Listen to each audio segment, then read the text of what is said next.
friends should trust each other. Promise me. I promise.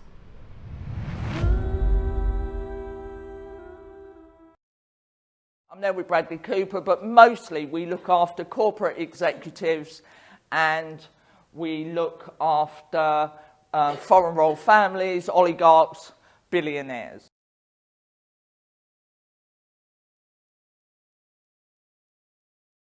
So we've got to look at the threat towards them and the vulnerabilities in their life.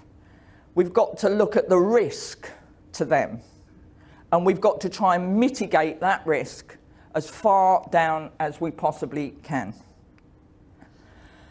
So, the threat examples we have, is it a perceived threat? Is it an actual threat? So, are they on Putin's hit list?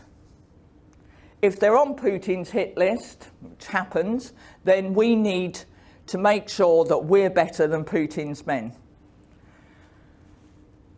Is it a physical threat? Are they being stalked? Are they being blackmailed? So we have to look into their background. We have to find out why they're being blackmailed. And quite often it's something they have done. That we then have to drill down to try and find the blackmailer so that we can then mitigate that risk.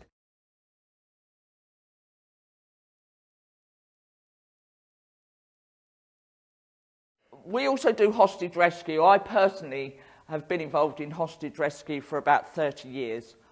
And most of the hostages we rescue are women and children that have been kidnapped from Europe, from England, from America, and taken to the Middle East, to Pakistan, Yemen. And a lot of it is to do with forced marriage. A lot of it is to do with interracial marriages, where the woman who maybe is English, she's met a really nice Pakistani guy at university, but she doesn't understand the culture. And the culture, when children are involved, is the children at a certain age they belong to the men.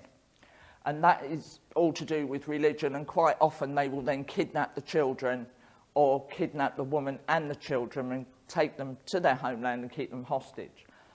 And so myself and my colleagues, we will go and find them and we'll bring them home. Because in my personal opinion, nobody's got a right to keep somebody where they don't want to be.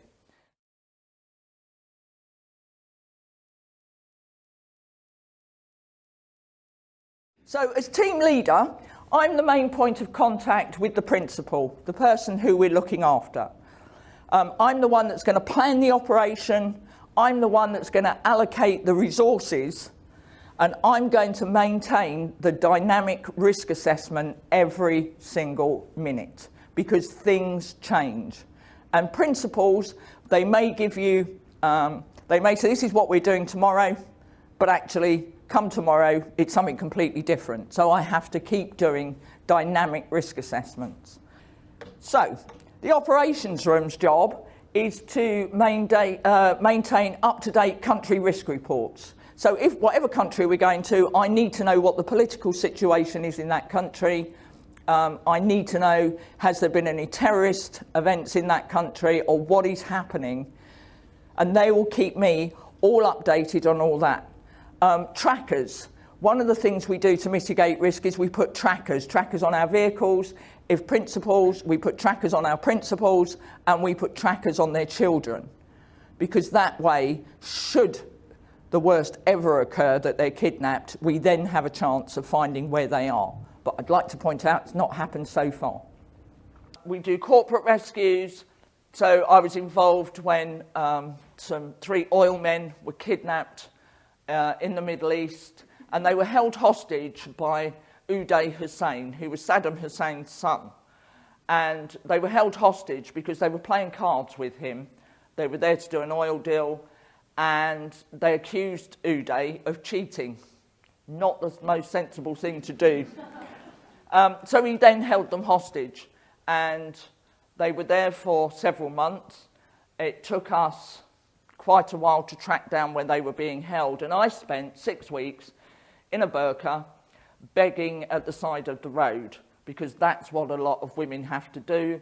And it meant that I could then watch where they were being held, I could watch the guards being changed over. So we eventually realised that 11 o'clock at night, these ladies of the night would go in with bottles of scotch for the guards. And so we waited till 1 o'clock in the morning, and then we raided the compound so we could get these guys out.